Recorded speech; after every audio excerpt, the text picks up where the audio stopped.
All right, we're continuing with Jack Kirby's Fourth World with Mr. Miracle number 3. It's a simple trap, a 50-story building with doors, windows, exits, and people. Can he leave it? Alive? Dr. Bedlam tests Mr. Miracle. Super escape artist. Between him and escape are 5,000 raving maniacs. Buy it, but don't swallow it, the paranoid pill. Sometimes there are things that take place in empty rooms that defy belief and go unnoticed. The boom tube has penetrated to Earth. This is the designated room. Hurry. The things that emerge from the boom tube are animates, manipulated by the power of a single mind. These furnishings must be placed in precise order. All this must be set as a stage for the animate chosen to perform. He must be carried with utmost care. The chosen animate is now in a favorable position to await entry by the mind force. Stand away. The mind force belongs to the possession of it. The mind force acts. Think of a living, thinking being that exists as pure energy.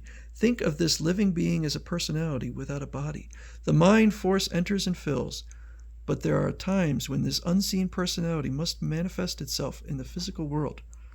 And now I emerge, and so it uses animates, incredibly complex mobile forms in the image of man, to look as I once did, to be as I once was. It does so now, appearing as line and contour and startling individuality. I breathe, I move, I feel. Study the face. Look deep into the eyes. The mind force peers back, and it is evil. It is done. And now to my task, to subjugate and break the spirit of the young rebel who dared to reject the powers that rule this world, and the master I serve, the great dark side himself. Here on earth, by the simple act of lifting this primitive instrument, men call a telephone, I shall begin a little charade I have planned. The rest of you animates may return to our world apocalypse. We shall await the mind force. The boom tube and its occupants fade, leaving in its place a blank wall.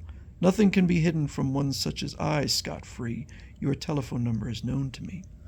It's Dr. Bedlam calling, and he's going to spring a trap that is as simple and foolproof and sinister as his own existence. Read what lies in store for scot-free Mr. Miracle, super escape artist. Open the door of terror and drop the paranoid pill.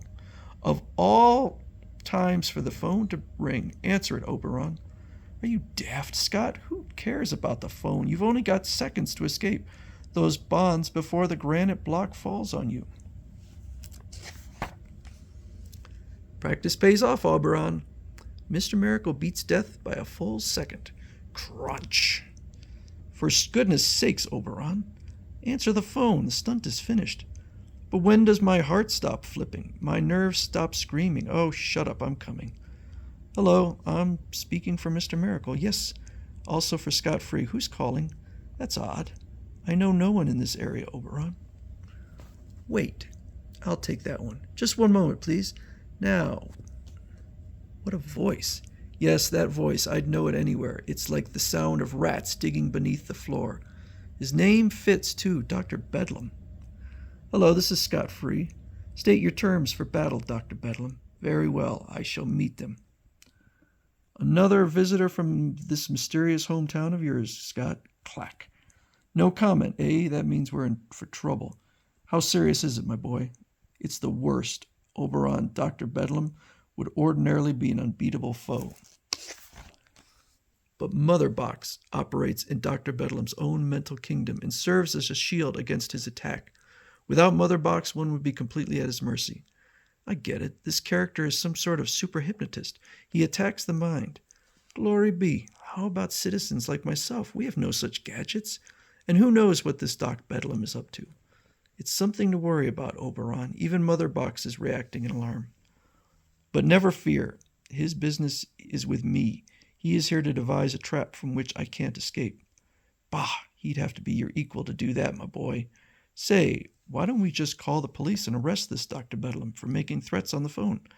Sit down, Oberon. You can't visualize the kind of enemy we face unless you truly experience the effects of his power. Oh, I've been in show business long enough to meet his types. They're usually lean and shifty and full of hocus pocus.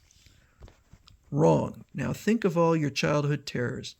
The little boy awake in the vast dark night, listening, looking, trembling, because something in the darkness is making sounds. You're scaring me. No, preparing you. Now touch Mother Box as I do. Let her signals take command. This is one of those spooky sessions with a medium. Mother Box is drawing us into the unknown, into a large, formless dimension. Scott, the lights, they're growing dim. Don't move, Oberon. And above all, don't break. Did you hear that thing sliding in the shadows? Then they all come out, the beasties of the night, the terrors that have always lived with men. Ah! Easy, Oberon, I see them too. Now, resist them. Yeah! Stand fast, Oberon, no matter what happens. Scott, I'm numb with frost, and you're... Yes, I'm aflame like the blazing fire pits on the world apocalypse. After eternity, it passes, and in the fading darkness, maniacal laughter fills the chamber of their souls. Oberon, it's over. Don't faint now. Please, Scott, give me that one blessed option. I'd like to faint now. But you did fine, Oberon. Why, you've got the heart of a lion. All that happened, it was so real. It was real. It was Dr. Bedlam reaching out for us, and now I must go to him alone. Soon after, scot-free emerges as Mr. Miracle, and mounted on his arrow discs, he streaks from the suburbs into the city. Bedlam's phone conversation was clear. I know the office he occupies in the Chandler Tower. That is to be our battleground. As Mr. Miracle arrives at his destination, his patient, confident foe prepares his next move. I could sense my quarry approaching. It's time to set the fatal trap. The chips are down now, and the words liberty or death, very real. Come into my parlor, Mr. Miracle.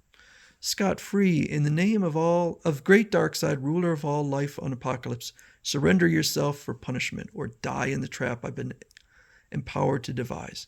Spring your trap, Bedlam. I've no doubt that it's a diabolically clever one. Clever, yes, because it's so simple. I'm sorry that you didn't heed my arrest order. Now you must face this. A pill, so that's it. You know the code of combat. You cannot tranquilize an adversary. You must be equally aware to take full advantage of what weapons we possess. My dear boy, the pill is not for you. It's merely the spark that activates the trap. Behold the trap. The entire building known as the Chandler Tower. To defeat me, you merely have to descend to the lobby level and exit to the street. I see, but I don't suppose you're going to make that very easy, are you, Bedlam? So there is the Chandler Tower. Frankly, no, lad, for in this building, going to and fro for their own individual purposes, are literally thousands of Earth folk. They're ordinarily a conventional, self-disciplined lot, but not on this day, scot-free. You demon, I'm beginning to see. Ah, yes, the pill. This should change all those lambs into wolves. I drop it so into the floor ventilator system, which honeycombs this building. So we'll see in part 2 whether Mr. Miracle can escape from the Chandler building.